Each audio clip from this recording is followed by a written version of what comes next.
घनत्व और वृद्धि। इस वीडियो में हमने पार्ट 2 को पूरा पढ़ाया है और ये जो नोट्स तैयार किए गए डिफरेंट बुक से कंसल्ट से तैयार किए गए हैं और जो आपके बोर्ड में बहुत काम आएंगे। तो जनसंख्या 21वीं शताब्दी के शुरुआत में विश्व की जनसंख्या 600 करोड़ से ज़्यादा होगी, यानी कि 6 अरब से ज़्यादा होगी वर्ल्ड की पॉपुलेशन जब 21वीं सदी शुरू हुई। तो विश्व की जनसंख्या असमान रूप से बटी है। ये वर्ल्ड की जनसंख्या 600 करोड़ जो है आपकी बराबर से नहीं बटी, कहीं कहीं जनसंख्या है, कहीं ज़्यादा जनसंख्या है। तो विश्व में जनसंख्या वितरण के प्रारूप क्या फॉर्मेट है वर्ल्ड में पॉपुलेशन डिस्ट्रीब्यूशन का? तो जनसंख्या वितरण शब्द का मतलब ज़मीन पर लोग किस प्रकार बटे हैं, कहाँ जनसंख्या ज़्यादा है, कहाँ जनसंख्या कम है। तो विश्व की जनसंख्या का 90% पृथ्वी के 10% पे पाया जाता है, यानी कि वर्ल्ड की जितनी पॉपुलेशन है उसका 90% पृथ्वी की 10% ज़मीन पर पाया जाता है। मतलब ज़्यादा जनसंख्या कम जगह में पाई जाती है और कम जनसंख्या ज़्यादा जगह में पाई जाती है, और बाकी की 10% जनसंख्या 90% वर्ल्ड के स्थल पर पाई जाती है। अब वर्ल्ड के 10 सबसे ज़्यादा जनसंख्या वाले देश जैसे आपका चीन है, भारत है, संयुक्त राज्य America, Indonesia, Brazil, Pakistan, Nigeria, Bangladesh, रूस और मैक्सिको, इसमें वर्ल्ड की 60% इन 10 देशों में निवास करती है और बाकी की 40% पूरे वर्ल्ड में जनसंख्या पाई जाती है। और इन 10 देशों में से आपके 6 देश जो है आपके एशिया महाद्वीप में है, हमारे महाद्वीप में पाए जाते हैं। अब जनसंख्या घनत्व पॉपुलेशन डेंसिटी प्रति वर्ग किलोमीटर क्षेत्र में निवास करने वाले व्यक्तियों को जनसंख्या घनत्व कहते हैं। 1 किलोमीटर में जितने भी लोग रहते हैं उनको जनसंख्या घनत्व कहते हैं। अब ये क्या होता है, ये जनसंख्या और भूमि के आकार के बीच का अनुपात होता है। ये जनसंख्या और ये भूमि का आकार क्षेत्रफल में दे रखा है, लंबाई गुना चौड़ाई, इनके बीच के अनुपात का होता है। इसको आसानी से ऐसे भी समझ सकते हैं, जैसे आपका उदाहरण ले लीजिए, किसी क्षेत्र की जनसंख्या 10,000 है और वहाँ का क्षेत्रफल लंबाई गुना चौड़ाई से क्षेत्रफल निकाल लीजिए 200 वर्ग किलोमीटर है। तो जनसंख्या को क्षेत्रफल से भाग कर दीजिए तो 50 व्यक्ति प्रति वर्ग किलोमीटर आएगा। इसका मतलब है कि 1 किलोमीटर में 50 आदमी वहाँ रहते हैं। उसके बाद विश्व में जनसंख्या घनत्व। अब विश्व में जनसंख्या घनत्व बराबर से नहीं है, कुछ क्षेत्र ऐसे हैं जहाँ जनसंख्या घनत्व ज़्यादा है, कुछ क्षेत्र ऐसे हैं जहाँ जनसंख्या घनत्व कम है। तो विश्व में जहाँ जनसंख्या घनत्व ज़्यादा पाया जाता है वो कौन से क्षेत्र हैं? आपका संयुक्त राज्य अमेरिका का उत्तरी पूर्वी भाग, यूरोप का उत्तर पश्चिमी तथा दक्षिणी भाग, दक्षिणी पूर्वी तथा पूर्वी एशिया के भाग, ये प्रमुख है। ये क्षेत्र ऐसे हैं जहाँ जनसंख्या घनत्व ज़्यादा है, मतलब यहाँ प्रति वर्ग किलोमीटर में लोग ज़्यादा रहते हैं। इन क्षेत्रों में जनसंख्या घनत्व कितना है? 200 व्यक्ति प्रति वर्ग किलोमीटर से भी ज़्यादा है। क्यों ऐसा है? इन क्षेत्र में जनसंख्या ज़्यादा क्यों है? क्योंकि यहाँ सब सुख सुविधाएँ हैं, भौगोलिक दशाएं अच्छी हैं, जल भी है, यहाँ की जलवायु भी अच्छी है, पानी भी है और रोज़गार भी है। सब चीज़ें सुविधाएं होने की वजह से यहाँ जनसंख्या घनत्व ज़्यादा पाया जाता है। अब विश्व में विरल मतलब जहाँ जनसंख्या घनत्व कम पाए जाते हैं वो कौन कौन से क्षेत्र हैं? आपका उत्तरी और दक्षिणी ध्रुव क्षेत्र है पृथ्वी के, वहाँ जहाँ बहुत ज़्यादा ठंडक पाई जाती है वहाँ जनसंख्या घनत्व कम मिलता है। गर्म क्षेत्र जो बहुत ज़्यादा गर्म एरिया है जहाँ ज़्यादा गर्मी पड़ती है, ये ठंडा रेगिस्तानी इलाका जहाँ बहुत ज़्यादा ठंडक पड़ती है, बर्फ़ जम जाता है। विषुवत रेखा के पास ज़्यादा बारिश होती है जिसे भूमध्य रेखा कहते हैं पृथ्वी के मध्य में, तो उन क्षेत्रों में भी लोग नहीं रहते। तो यहाँ प्रति वर्ग किलोमीटर 1 किलोमीटर में 1 आदमी से भी कम लोग रहते हैं। क्यों रहते हैं? क्योंकि इसमें प्रतिकूल हालात हैं, यहाँ सुख सुविधाएं हैं नहीं और बहुत ज़्यादा गर्मी और सर्दी पड़ती है और बारिश होती है, इस वजह से यहाँ लोग नहीं रहते। ये कम जनसंख्या घनत्व वाला क्षेत्र है। अब जनसंख्या वितरण को प्रभावित करने वाले कारक कौन से फैक्टर ऐसे हैं जो पॉपुलेशन डिस्ट्रीब्यूशन को प्रभावित करते हैं? बराबर से पॉपुलेशन वर्ल्ड में नहीं पाई जाती। क्या कारण है? तो विश्व जनसंख्या वितरण और घनत्व को प्रभावित करने वाले कारकों को 3 वर्गों में रखा जाए, 3 भाग में बांटा जाता है। भौगोलिक कारक, आर्थिक कारक, सामाजिक कारण। भौगोलिक कारण मतलब ज्योग्राफिकल फैक्टर, आर्थिक, इकोनॉमिकली और सामाजिक सांस्कृतिक। तो भौगोलिक कारक में आपका कौन सा आएगा? जल की उपलब्धता, मतलब पानी अवेलेबल। लोग उन क्षेत्रों में ज़्यादा रहना पसंद करते हैं जहाँ पानी आसानी से उपलब्ध होता है, क्योंकि जल ही जीवन है। और आपको पता है खेती में पानी काम आता है, फैक्ट्री में पानी काम आता है, हर काम में पानी काम आता है। यही वजह है कि नदी के किनारे, समुद्र के किनारे सबसे ज़्यादा लोग रहते हैं। पानी की ज़रूरत उनको ज़्यादा पड़ती है। भू आकृति मतलब ज़मीन की आकृति, ज़मीन पर कैसी आकृति है, पहाड़ी है, मैदानी है या पठारी है, तो लोग समतल मैदानों और मन ढालों पर ज़्यादा रहते हैं, क्योंकि वहाँ हर चीज़ आपका आसानी से बन सकती है। चाहे रोड बना लीजिए, चाहे फैक्ट्री लगा लीजिए, चाहे खेती कर लीजिए। इसीलिए गंगा के मैदान में सबसे ज़्यादा लोग रहते हैं। और हिमालय का पहाड़ी क्षेत्र है, वहाँ लोग कम रहते हैं, वहाँ हर चीज़ मुश्किल है। इसलिए भूआकृति पर भी डिपेंड करती है जनसंख्या का डिस्ट्रीब्यूशन। अब जलवायु का मतलब क्या है? जल और वायु। जो बहुत गर्म एरिया है, ये ठंडे क्षेत्र हैं, वहाँ की जलवायु असुविधाजनक है, वहाँ लोग नहीं रहते ज़्यादा गर्म इलाके और ठंडे इलाके में। तो यहाँ भी जनसंख्या घनत्व कम मिलता है। जैसे भूमध्य एरिया के प्रदेश, वहाँ से बारिश ज़्यादा होती है, वहाँ भी जनसंख्या घनत्व कम मिलता है। मगर भूमध्य सागरीय प्रदेश, वहाँ की जलवायु अच्छी है, तो लोग ज़्यादा रहते हैं। और मानसूनी जलवायु प्रदेश में भी दुनिया की आधी जनसंख्या पाई जाती है, क्योंकि वहाँ की जलवायु भी बहुत बेहतर है। जलवायु के बाद मिट्टी आती है। मिट्टियाँ कई तरह की होती हैं। तो उन क्षेत्र में जहाँ की मिट्टी उपजाऊ होती है, दो मिट्टी वाले क्षेत्र में ज़्यादा लोग निवास करते हैं, क्योंकि मिट्टी खेती करने के काम में आती है। तो खेती की वजह से जो मिट्टी अच्छी होती है, उनमें उन क्षेत्रों में ज़्यादा लोग रहते हैं। और उसके बाद आता है आर्थिक कारक। आर्थिक कारक का मतलब इकोनॉमिकल फैक्टर, खनिज, मिनरल्स, खनन। जब माइनिंग होती है, मिनरल निकाले जाते हैं, सोना, चांदी, तांबा, कोयला, तेल, गैस, ये ज़मीन से निकाला जाता है। और जहाँ औद्योगिक गतिविधियाँ, मतलब फैक्ट्री वाली एक्टिविटीज़ होती है जहाँ सी, तो रोज़गार का साधन मुहैया कर जाती है। तो जिन क्षेत्रों में ये सब एक्टिविटीज़ होती हैं, तो लोग वहाँ से जाकर नौकरी के लिए जाते हैं, रोज़गार के लिए जाते हैं। कुशल और अर्धकुशल कर्मी इन क्षेत्रों में पहुँचते हैं और जनसंख्या को घना बनाते हैं। तो इन क्षेत्रों में जनसंख्या घनी इसलिए होती है क्योंकि यहाँ से आपका रोज़गार मिलता है। नगरीकरण मतलब नगरों की जनसंख्या का बढ़ना। अब आपको मालूम ही है, नए रोज़गार के अच्छे अवसर और आपका एकेडमिक, मेडिकल सुविधाएं, सब सुविधाएं से आपका परिवहन और संचार, ट्रांसपोर्ट एंड कम्युनिकेशन, इस जितनी भी सब सुविधाएं हैं आपको सब शहरों में ही मिलती है, गांव में कोई सुविधा नहीं मिलती।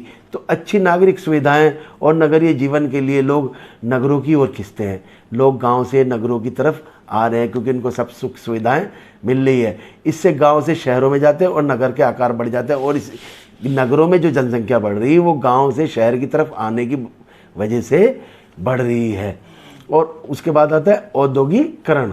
अब इंडस्ट्रियलाइजेशन, औद्योगिक पेटियां मतलब इंडस्ट्रियल बेल्ट जहाँ होते हैं, रोज़गार के अवसर होते हैं जिन क्षेत्रों में ज़्यादा, जैसे दिल्ली के आसपास आपका गाज़ियाबाद समझ लीजिए, गुरुग्राम समझ लीजिए, और बहुत सारे ऐसे एरिया हैं जहाँ से फैक्ट्रियाँ ज़्यादा लगी हुई हैं, तो उनमें रोज़गार होते हैं। इनमें कारखाने में काम करने वाले मजदूर आ जाते हैं और उसके बाद वहाँ गाड़ियाँ चलने लग जाती है, परिवहन, परिचालक, दुकानदार, डॉक्टर, बैंक कर्मी, टीचर और बहुत सारे ये लोग भी आ जाते हैं। ये लोग भी वहाँ काम करने लग जाते हैं और इनको भी रोज़गार मिलता है। तो औद्योगिक कारण की वजह से भी आपका पॉपुलेशन डिस्ट्रीब्यूशन पे फ़र्क पड़ता है। सामाजिक एवं सांस्कृतिक कारक। अब कुछ स्थान धार्मिक अथवा सांस्कृतिक महत्व से ज़्यादा लोगों को आकर्षित करते हैं।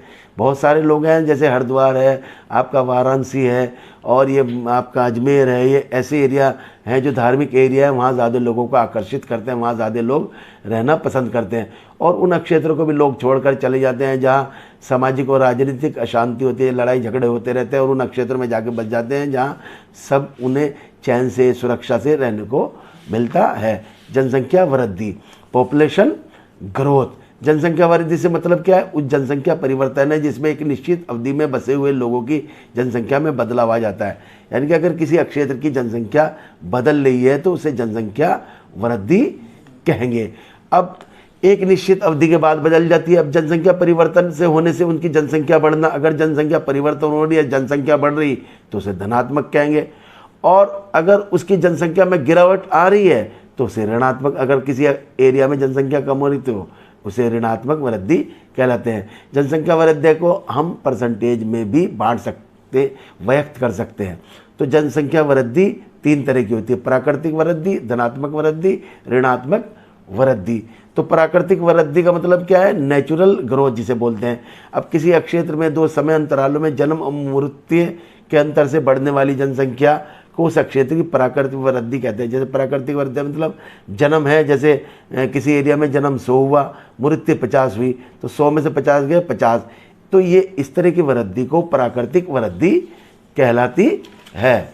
उसके बाद आता है आपका धनात्मक वृद्धि। अब धनात्मक वृद्धि से मतलब क्या है? जब जन्म दर मृत्यु दर से ज़्यादा होगा, अगर किसी एरिया में जन्म बर्थ रेट ज़्यादा है, पैदा ज़्यादा बच्चे हो रहे हैं और मर कम रहे हैं, तो या बाहर से लोग आके उस एरिया में बस रहे हैं, तो इसे धनात्मक वृद्धि होगी और इसमें जनसंख्या बढ़ जाएगी।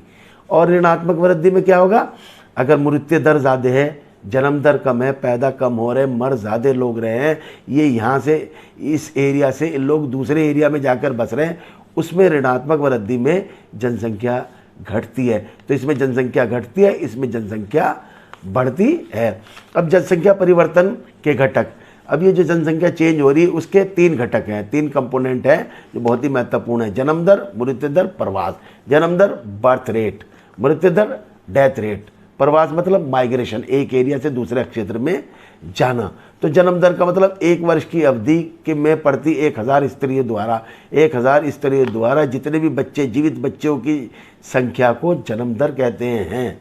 इसका फार्मूला ये है। मृत्यु दर का मतलब 1 साल की अवधि में 1000 लोगों के पीछे जितने लोग मर गए उसे मृत्यु दर कहते हैं। तो इसमें मरना और इसमें पैदा होना है, तो इसका फार्मूला ये है। और प्रवास का मतलब अगर माइग्रेट एक जगह से दूसरी जगह जाते हैं उसे प्रवास कहते हैं, माइग्रेशन भी कहते हैं। तो लोग अक्सर क्या होता है, अपने उद्गम स्थान जहाँ से वो लोग पैदा हुए हैं उसको छोड़कर वो दूसरी जगह जाकर बस जाते हैं, उसको जनसंख्या का प्रवास कहलाता है। इस प्रकार उद्गम स्थान पर जनसंख्या, अब वो जहाँ से लोग जाते हैं, जैसे यहाँ से लोग किसी एरिया में चले गए तो यहाँ जनसंख्या घट जाएगी और जिस एरिया में जाएंगे वहाँ जनसंख्या बढ़ जाएगी। तो प्रवास मुख्य रूप से 3 प्रकार का होता है। स्थायी प्रवास जिसे कहते हैं आपका परमानेंट माइग्रेशन, और अस्थायी प्रवास का मतलब टेम्पररी, और मौसमी मतलब आपका सीजनल माइग्रेशन होता है। एक होता है अप्रवास। अब अप्रवास का मतलब प्रवासी जो नए स्थान पर जाते हैं, अगर जो भी माइग्रेंट होते हैं नए स्थान पर जाते हैं तो वहाँ अप्रवासी कहलाते हैं। और उत्प्रवास का मतलब प्रवासी जो एक स्थान से जो बाहर चले जाते हैं उसे उत्प्रवासी कहते हैं। तो प्रवास को प्रभावित करने वाले आपके दो समूह हैं, एक तो प्रतिकर्ष कारक है, एक अपकर्ष। प्रतिकर्ष का मतलब पुश फैक्टर, अपकर्ष का मतलब पुल फैक्टर। पुश फैक्टर का मतलब जो चीज़ें धक्का देती हैं, वहाँ से जाने के लिए मजबूर करती हैं, और पुल फैक्टर मतलब जो उसको बुलाती हैं, आदमी को अपनी ओर आकर्षित करती हैं। प्रतिकर्ष कारक, पुश फैक्टर, धक्का देने वाले फैक्टर, जैसे बेरोजगारी, रहन सहन की निम्न दिशाएं मतलब लोअर क्वालिटी, राजनीतिक उपद्रव, प्रतिकूल जलवायु जो बहुत ज़्यादा गर्म हो या ठंडी हो, प्राकृतिक आपदाएं, ये बहुत सारी महामारियां जैसे कोरोना फैल रही, बीमारियां, या सामाजिक आर्थिक पिछड़ापन आदि प्रवास के प्रमुख प्रतिकर्षक। इन्हीं की वजह से लोग जो है अपना घर बार छोड़ते हैं। तो ये प्रतिकर्षक कारक है। और जहाँ लोग जाके बसते हैं उस जगह के कारक को आपका पुल फैक्टर कहते हैं, मतलब खींचने वाले फैक्टर। जैसे बेहतर कहीं अवसर हैं, रहन सहन की सुविधाएं हैं, या आपका रोज़गार है, शांति है, जलवायु अच्छी है, आपका जीवन और जायदाद की सुरक्षा, ये सब चीज़ें अगर कहीं मिल रही हैं तो लोग वहाँ जाकर रहना पसंद करेंगे। तो प्रतिकर्ष कारक का मतलब उस एरिया को छोड़ना, और अपकर्ष कारक का मतलब उस एरिया में जाकर रहना। अब जनसंख्या वृद्धि की प्रवृत्तियाँ। अब ईसा की प्रथम शताब्दी में विश्व की जनसंख्या 30 करोड़ से भी कम थी। जब ईसा की प्रथम शताब्दी शुरू हुई तो बहुत ही जनसंख्या कम थी, मगर 18वीं शताब्दी में जब औद्योगिक क्रांति मतलब फैक्ट्रियों की शुरुआत हुई, फैक्ट्री लगने लग गई के बाद विश्व जनसंख्या में बहुत तेज़ी से बढ़ोतरी हुई और तेज़ी से जनसंख्या विश्व में बढ़ने लगी, जिसे जनसंख्या की विस्फोट वृद्धि भी कहा जाता है।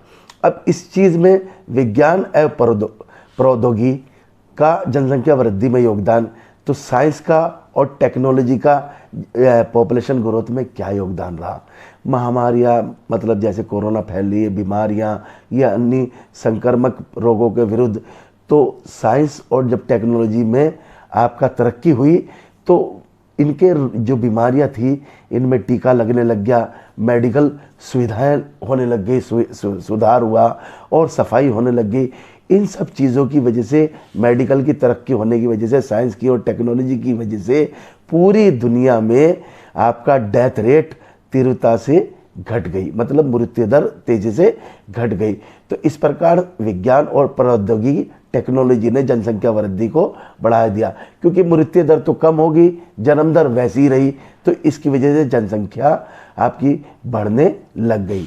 अब विश्व जनसंख्या के 2 गुना होने की अवधि अब ये बताया गया है इसमें टाइम कि जनसंख्या कैसे जो है डबल हुई और कितना टाइम लगा। अब देखा जाए तो जनसंख्या 1 करोड़ होने में 10 साल लगे, पूरी दुनिया की जनसंख्या को 1 करोड़ होने में 10 साल लगे, मगर 5 अरब से 6 अरब यानी कि 500 करोड़ से 600 करोड़ होने में केवल 12 साल ही लगे। देखिए कितना कम टाइम कम होता जा रहा है, जनसंख्या बढ़ती जा रही है। सन 1930 में विश्व की जनसंख्या 200 करोड़ थी, इतनी थी 200 करोड़, मगर 45 साल के बाद, जैसे 1930 से 45 साल बाद 1975, तो जनसंख्या 400 करोड़ होगी, यानी कि 45 साल में ही 200 करोड़ जनसंख्या बढ़ गई, मतलब 400 करोड़ टोटल जनसंख्या हो गई, डबल जनसंख्या होगी 45 साल में। अब ये कहा जा रहा है कि वर्तमान में विश्व जनसंख्या की 2 गुना होने की अवधि तेजी से घट रही है, मतलब जितना टाइम जनसंख्या को डबल होने में लगता था वो धीरे धीरे कम होता जा रहा है। और ये भी संभावना व्यक्त की जा रही है कि 400 करोड़ 1975 की जनसंख्या के 2 गुना होने में, 800 करोड़ होने में 37 साल का ही समय लगेगा। और ये भी कहा जा रहा है कि 400 करोड़ जो 1975 में जनसंख्या थी, इसको 800 करोड़ होने में आपका 37 साल का ही समय लगेगा, बहुत कम समय लगेगा। अब जनसंख्या परिवर्तन के स्थानिक प्रारूप, यानी कि जो पॉपुलेशन में चेंज हो रहा है उसके लोकल फॉर्मेट क्या है। अब देश 2 तरह के होते हैं, विकसित देश, विकासशील देश। विकसित देश अमीर देश, विकासशील देश गरीब देश। तो विकसित देशों में विकासशील देशों की तुलना में जनसंख्या वृद्धि कम है, यानी कि विकसित देशों में, अमीर देशों में जैसे यूरोप और अमेरिका में आपका जनसंख्या जो है पॉपुलेशन ग्रोथ कम है। अब जैसे आपका अफ्रीका महाद्वीप है, ये तो गरीब महाद्वीप है, इसमें 2004 और 2005 में जनसंख्या की वृद्धि, पॉपुलेशन की ग्रोथ दर विश्व में सबसे ज़्यादा रही है, 2.6 रही। और जबकि यूरोप महाद्वीप जो सबसे आपका अमीर महाद्वीप कहलाया जाता है, वहाँ की जनसंख्या स्थिरांक हो गई, मतलब स्थिर हो गई, वहाँ की जनसंख्या 0 हो गई, वहाँ की जनसंख्या में बढ़ोतरी नहीं हुई। और विश्व के अन्य महाद्वीपों में जनसंख्या की वृद्धि दर 1.1 से 1.4 रही। अब जनसंख्या परिवर्तन का क्या प्रभाव पड़ा, इसका क्या असर पड़ा पूरी दुनिया पर। अब जनसंख्या के तेज़ी से बढ़ोतरी होने की वजह से जितने भी संसाधन थे तेज़ी से कमी हो रही थी। अगर आपके घर में भी बच्चे ज़्यादा हो जाएं तो वो खाने पीने की दिक्कत हो जाएगी और संसाधनों की दिक्कत हो रही है, जिसके कारण इन देशों में भुखमरी, महामारी और गृह युद्ध जैसी समस्या पैदा होने लगी। अब जनसंख्या जब बढ़ जाएगी तो सबको सब चीज़ें चाहिए, वो सब चीज़ें मिलेगी नहीं, जिसकी वजह से जो है भुखमरी फैलेगी, बीमारियां फैलेंगी, लड़ाई झगड़े शुरू हो जाएंगे। और तो और इन क्षेत्रों के निवासियों की औसत जीवन की प्रत्याशा, जिसे जीवन प्रत्याशा मतलब जीने की उम्र भी घट जाएगी। जीवन प्रत्याशा मतलब जनसंख्या के जीवित रहने की एक औसत आयु, जो जितने जीने की ज़िंदगी की लाइफ होती है बहुत कम होने लग जाती है ऐसे देशों में जहां जनसंख्या तेज़ी से बढ़ रही है या जनसंख्या ज़्यादा है। आप देखिए यूरोप में जनसंख्या कम है तो वहाँ की लाइफ जो है, जीवन प्रत्याशा 70-80 साल के भी लोग जीवित रहते हैं। और जो गरीब देश है वहाँ के जो रहने की जो है बहुत ही कम उम्र में डेथ हो जाती है। अब जनांकीय संक्रमण सिद्धांत जिसे कहते हैं डेमोग्राफिक आपका थ्योरी, और इसको जन्म दर मृत्यु दर से संबंधित है, ये एक तरह की थ्योरी दी गई। इस सिद्धांत से साफ होता है कि जैसे एक समाज, एक सोसाइटी ग्रामीण जो गांव की है, खेतीहर मतलब खेत में काम करती है, और अशिक्षित मतलब बेपढ़े लिखे को छोड़कर वो नगरीय, और नगरीय मतलब शहरी जनसंख्या बन जाती है, और उद्योग में काम करने लग जाती है, फैक्ट्री में काम करने लग जाती है, और साक्षर बनती है मतलब पढ़ी लिखी हो जाती है। तो जनसंख्या ज़्यादा जन्म दर और मृत्यु दर से, यानी कि गांव में आपके ज़्यादा जन्म दर होती है और ज़्यादा मृत्यु दर से वो शहरी बन जाने के बाद निम्न जन्म दर और निम्न मृत्यु दर में बदल जाती है। मतलब वहाँ की जनसंख्या में जन्म दर भी कम हो जाएगी और निम्न दर में, अगर वो गांव से जनसंख्या शहर में बदल जाती है, जिसे सामूहिक रूप से जनांकीय चक्र भी कहते हैं, डेमोग्राफिक साइकिल भी कहते हैं। अब जनांकीय संक्रमण की 3 अवस्थाएं होती हैं और विश्व के विभिन्न देश इन्हीं अवस्थाओं में पाए जाते हैं। अब प्रथम अवस्था क्या होती है? 200 साल पहले विश्व के सभी देश इसी अवस्था में थे, सारी दुनिया में यही अवस्था चल रही थी। ये अवस्था क्या है?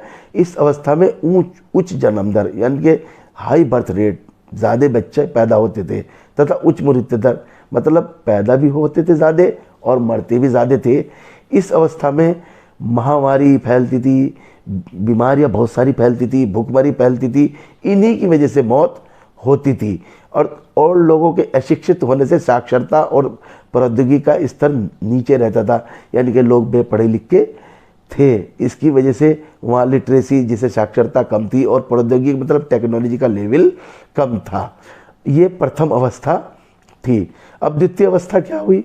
स्वास्थ्य संबंधाओं, जैसे जैसे आगे टाइम बढ़ता गया, स्वास्थ्य संबंधी दशाओं व सफाई में सुधार होने लग गया, लोग तरक्की करने लग गए, लोग मेडिकल में तरक्की होने लगी। अब मेडिकल में जब तरक्की हुई तो लोगों के मरने में गिरावट आ गई, के कारण मृत्यु दर में जन्म दर की तुलना में तेज़ी से गिरावट हुई। यानी कि जन्म दर तो जो की तू रही, मगर मृत्यु दर में तेज़ी से गिरावट होगी, जिसके कारण इस अवस्था में जनसंख्या बढ़ने लगी। जन्म दर जूं की तू चल रही बढ़ी जा रही और मृत्यु दर में कमी होगी और उससे जनसंख्या बढ़ी। ये द्वितीय अवस्था है। अब तृतीय अवस्था में क्या हुआ? इस अवस्था में जन्म दरें और मृत्यु दरें दोनों में तेज़ी से गिरावट होगी, यानी कि जन्म दर भी कम हो गया और मृत्यु दर भी कम हो गया, पैदा होना भी कम हो गया और मरना भी कम हो गया। अब उससे क्या होगा? जिससे जनसंख्या या तो स्थिर हो गई, बस मतलब जनसंख्या ना बढ़ रही ना घट रही, और इसकी वजह से वो या जो है जनसंख्या मंद गति से वृद्धि होती है, मतलब जनसंख्या बढ़ ही नहीं रही, यह बहुत हल्के हल्के बढ़ रही है। तो वर्तमान समय में विभिन्न देश जनांकीय के संक्रमण की विभिन्न अवस्थाओं में है, यानी कि इन्हीं अवस्थाओं में विभिन्न देश पाए जाते हैं। या तो इस अवस्था में, ये इस अवस्था में, ये इस अवस्था में विभिन्न देश पाए जाते हैं। अब उसके बाद आता है जनसंख्या नियंत्रण के उपाय। अब जनसंख्या को कंट्रोल कैसे करें, इसके लिए बहुत सारी चीज़ें बताई गई। तो विश्व के सभी देशों में शिक्षा का प्रसार करना चाहिए। जितनी भी दुनिया के देश हैं, पर्टिकुलरली जहाँ जनसंख्या अब तेज़ी से बढ़ रही है, उनमें शिक्षा फैलाओ, एजुकेशन दो। तो एजुकेटेड आदमी जानता है सब अच्छा बुरा अपना। शिक्षित व्यक्ति धार्मिक अंधविश्वास ये सब जो है ना धर्म को ज़्यादा मानता है, ना अंधविश्वास में बिलीव करता, रूढ़िवादियों को छोड़कर, और वो परिवार नियोजन को अपनाते हैं, मतलब फैमिली प्लानिंग को अपनाते हैं और जानते हैं कम बच्चे होने से जो है फ़ायदा है। अब शादी की उम्र को 21 साल से बढ़ाकर 24 साल कर देनी चाहिए। अगर उम्र बढ़ा दी जाएगी तो कुछ समय के लिए जो है संतान उत्पत्ति मतलब चाइल्ड बर्थ में कमी आ जाएगी, अगर उम्र 21 साल से शादी की बढ़ाकर 24 साल कर दे। दूसरे, परिवार का राष्ट्रीय मानदंड 2 बच्चों का होना चाहिए। 2 बच्चे ही सबको लागू करना चाहिए कि बच्चे 2 ही अच्छे, और जिससे सरकार को कड़ाई से पालन करना चाहिए कि ज़्यादा बच्चे ना हो। तो विश्व के सभी ग्रामीण इलाकों में शहरों की अपेक्षा उच्च जन्म दर है। ये बहुत ही क्लियर है कि जितने भी गांव के इलाके होते हैं, शहरों के मुकाबले वहाँ ज़्यादा बच्चे होते हैं। अगर हम गांव की जनसंख्या को शहरी जनसंख्या बना दें तो वो ऑटोमेटिकली वहाँ से आपका जन्म दर कम हो जाएगी। इसलिए नगरीय जनसंख्या वृद्धि करके जन्म दर को हम कम कर सकते हैं। परिवार नियोजन कार्यक्रम चलाना चाहिए, प्रभावी तरीके से करना चाहिए, जिसको हर फैमिली अपनाए और जन्म दर में कमी करे।